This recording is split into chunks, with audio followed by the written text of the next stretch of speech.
video up tonight of what happened at the track, a little couple angles of the destruction pull, and we'll talk about what we're doing to Kane.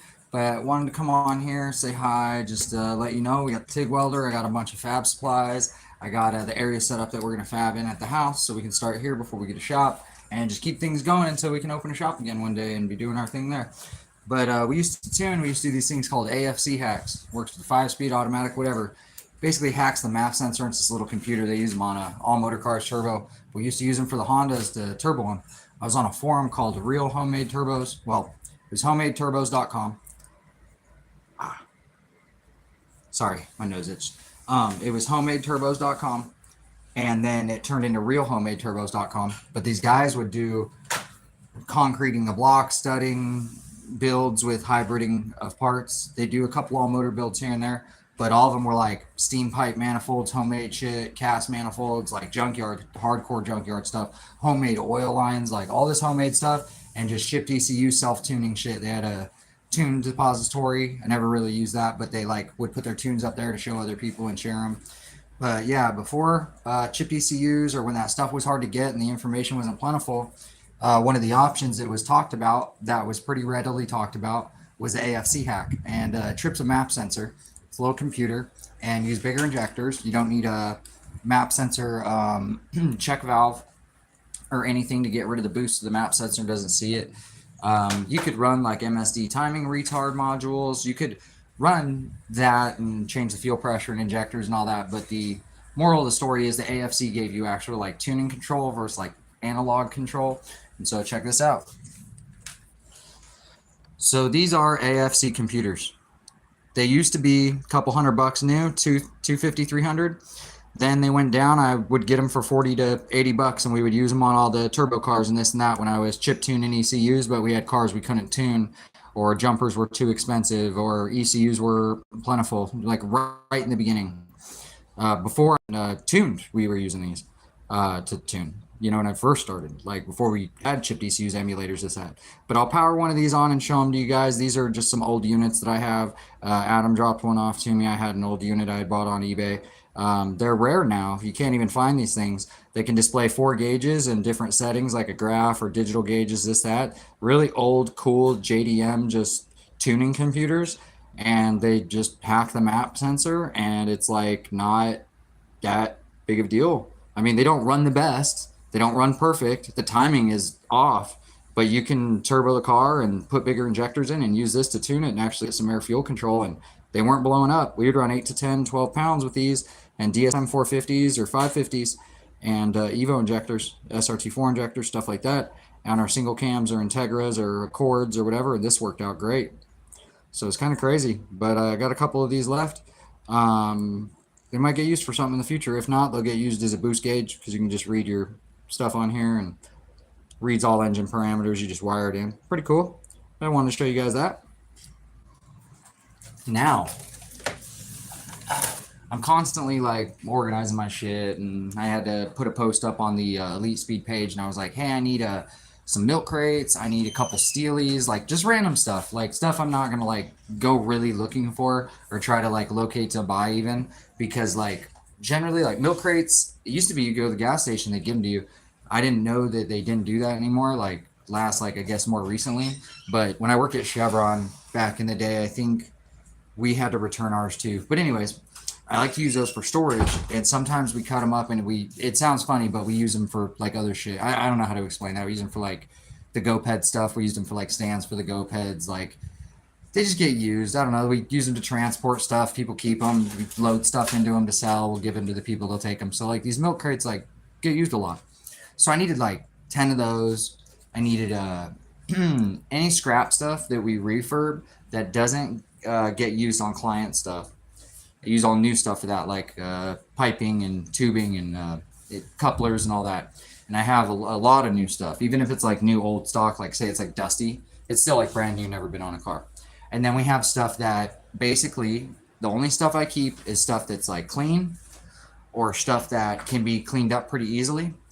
And we're going to do something with it. Like we're for sure going to use it. Like it's not some oddball, dumb shit and there's none of it and it's not. Like I make sure the pieces are worth it. Those get like cleaned up. and they just go into other totes.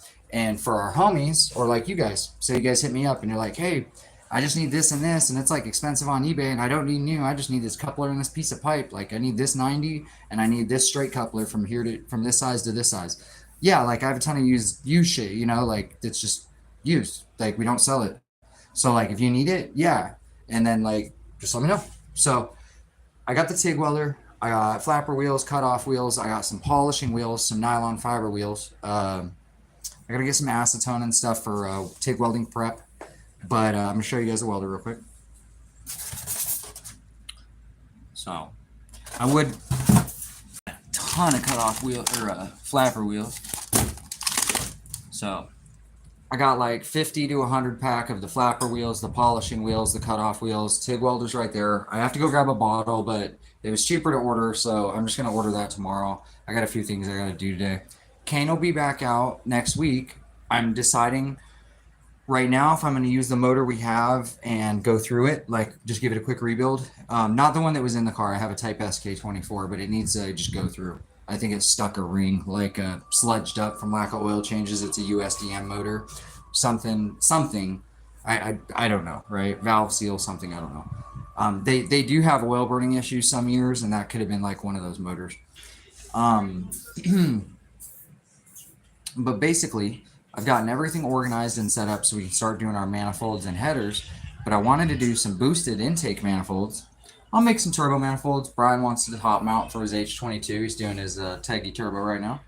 But I want to, trying to think of the best way to put this, right? I just want to have some fun with my friends, and if anybody needs anything, I want to make it.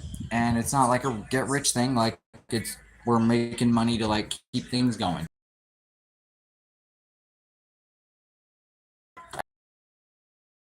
Really, like, it might get big, but it's not going to be like that. It's not crazy like that. So we just keep having fun and doing this, and I'm good with that. Like, bills paid, everybody's happy, working on cars, expanding the company, we're good. But I did want to say, if you guys need anything, hit me up. I talk about builds with people all the time. I do a lot of e-tuning, so if you're not local, I can still help you with your tuning, and I can even give you some pointers, or give you some education, or tell you where to go to look for stuff, or give you deals on parts. Like, I try to help people.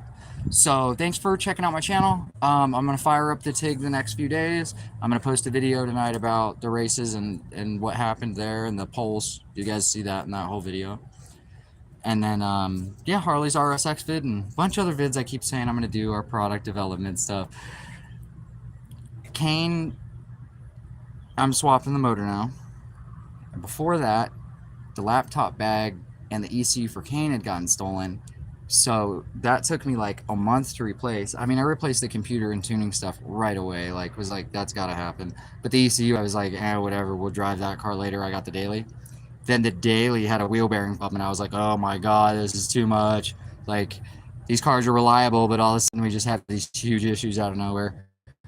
The ECU gets stolen, and then the hub goes out. It's not expensive or anything, but it's a Golf. I don't even want to work on that fucking thing. I like Hondas. I get it's a daily, but it was also like getting sold, and it was like the day before it got. It was just a bad week. So I'm sorry I'm behind on videos, this, that, but like, real talk, I'm just like you guys. I'm a regular ass dude. I'm stupid, I'm wild, I'm whatever, right? But I'm kicking with you guys, talking, and I got a normal ass life with problems. So I think we have some tunes coming up this week. I got some TIG welding coming up this week. We're gonna do some upgrades to the cars. We start Harley's car and all this other fun stuff. Building a turbo manifold for Brian, header for a buddy of mine, and we're doing a couple motor builds. So over the next few days, it's good. This last week I've been getting set up. Take a few days to just kind of pace myself and stay around the house and just kind of figure out what I need to do, what I want to do, and we're on a good path, man. So I appreciate you guys. Thank you so much. I will post some videos later and some more live feeds, and talk to you then.